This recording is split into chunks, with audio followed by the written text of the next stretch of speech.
Hello viewers, ఈరోజు నేను తెలుగు రాష్ట్ర ప్రజలకు ఎంతో ఇష్టమైన ఆకుకూరల్లో ఒకటైన గోంగూరతో ఒక రెసిపీని చేస్తున్నాను. అదేనండి గోంగూర పులిహోర. ఈ పులిహోర కోసం నేను 1/2 కిలో రైస్ని ఉడికించి తీసుకున్నాను. ఈ రైస్ వేడిగా ఉన్నప్పుడే 2 పచ్చిమిరపకాయ చీలికలను కొద్ది కరివేపాకు కూడా రైస్లో వేసేసుకొని కవర్ చేసేస్తున్నాను. ఇలా కవర్ చేసిన రైస్ మీద ఒక మూత పెట్టేసి పక్కన పెట్టేసుకుంటున్నాను. నెక్స్ట్ స్టవ్ వెలిగించి చిన్న పాన్ పెట్టుకొని 1.5 టేబుల్ స్పూన్ ధనియాలు వేసుకొని లైట్గా ఫ్రై చేస్తున్నాను. ఇలా ఫ్రై అయిన ధనియాలని ఒక ప్లేట్లోకి తీసేసుకుంటున్నాను. నెక్స్ట్ అదే పాన్లో 1 టేబుల్ స్పూన్ జీలకర్రను కూడా దోరగా ఫ్రై చేసేసి ధనియాలు తీసుకున్న ప్లేట్లోకి తీసేసుకుంటున్నాను. అలానే 1/2 టేబుల్ స్పూన్ మెంతులను కూడా దోరగా ఫ్రై చేసి అది కూడా ప్లేట్లోకి తీసేసుకుంటున్నాను. నెక్స్ట్ 1 టేబుల్ స్పూన్ ఆవాల్ని లైట్గా ఫ్రై చేసి అది కూడా ప్లేట్లోకి తీసేసుకుంటున్నాను.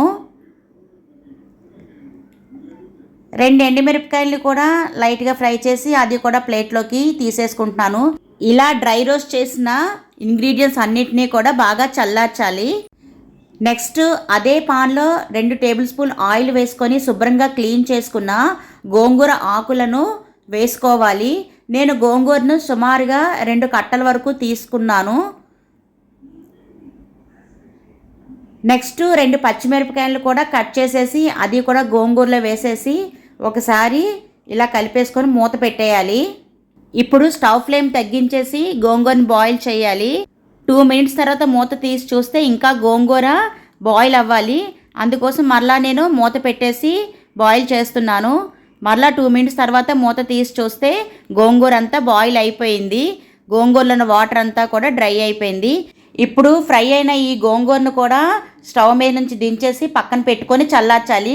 నెక్స్ట్ స్టవ్ మీద కడాయి పెట్టుకొని 6-7 స్పూన్ల వరకు ఆయిల్ వేసుకొని 2 స్పూన్లు శనగపలుకులు వేసుకుని కొద్దిగా ఫ్రై అయిన తర్వాత 2 టేబుల్ స్పూన్ శనగపప్పు, 1.5 టేబుల్ స్పూన్ మినప్పప్పు,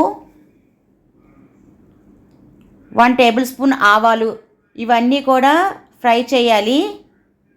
ఇవన్నీ ఫ్రై అయిన తర్వాత 1 అంగుళం అల్లం ముక్క తీసుకొని చిన్న చిన్న ముక్కలుగా కట్ చేసుకున్నవి, 2 ఎండుమిరపకాయలని చిదిపేసుకొని కొద్దిగా కరివేపాకును కూడా వేసుకొని ఫ్రై చేయాలి.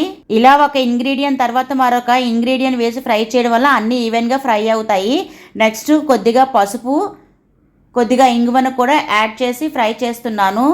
అన్ని ఇంగ్రీడియంట్స్ని కూడా ఆయిల్లో ఒకేసారి వేయడం వల్ల కొన్ని వేగుతాయి, కొన్ని వేగవు, పచ్చిగా కూడా ఉంటాయి. అందుకోసం నేను ఒకదాని తర్వాత ఒకటి వేసి ఫ్రై చేశాను. ఇప్పుడు వేగిన ఈ పోపు అంతటినీ కూడా రైస్లోకి వేసేసుకోవాలి. నెక్స్ట్ మిక్సీ జార్ ఒకటి తీసుకొని ముందుగా మనం ఫ్రై చేసి పెట్టుకున్న ధనియాలు, జీలకర్ర, ఆవాలు, మెంతులు, ఎండుమిరపకాయలు ఉన్నాయి కదా, వీటన్నిటినీ కూడా ఈ మిక్సీ జార్లో వేసుకొని మెత్తగా పౌడర్ లాగా చేసేసుకోవాలి. ఇప్పుడు మెత్తగా వచ్చిన ఈ పౌడర్ని రైస్లో వేసేసుకొని ఒకసారి కలిపేసుకోవాలి. ఈ పౌడర్ని పులిహోరలో యాడ్ చేయడం వల్ల ఎక్స్ట్రా ఫ్లేవర్, ఎక్స్ట్రా టేస్ట్ కూడా వస్తుంది. మా మావయ్య గారు ఉన్నప్పుడైతే ఈ పులిహోరని చాలా ఇష్టంగా తినేవారు. ఆయన ఇప్పుడు లేరు అనుకోండి. ఈ పులిహోర ఎప్పుడు చేసినా సరే మా మావయ్య గారు గుర్తొస్తారు నాకు.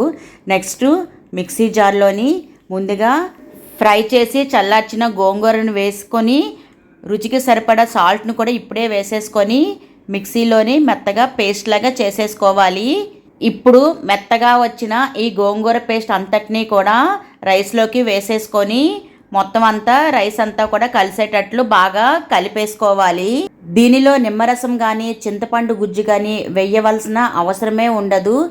నేను తీసుకున్న ఈ రైస్ క్వాంటిటీకి గోంగూర నాకు కరెక్ట్గా సరిపోతుంది.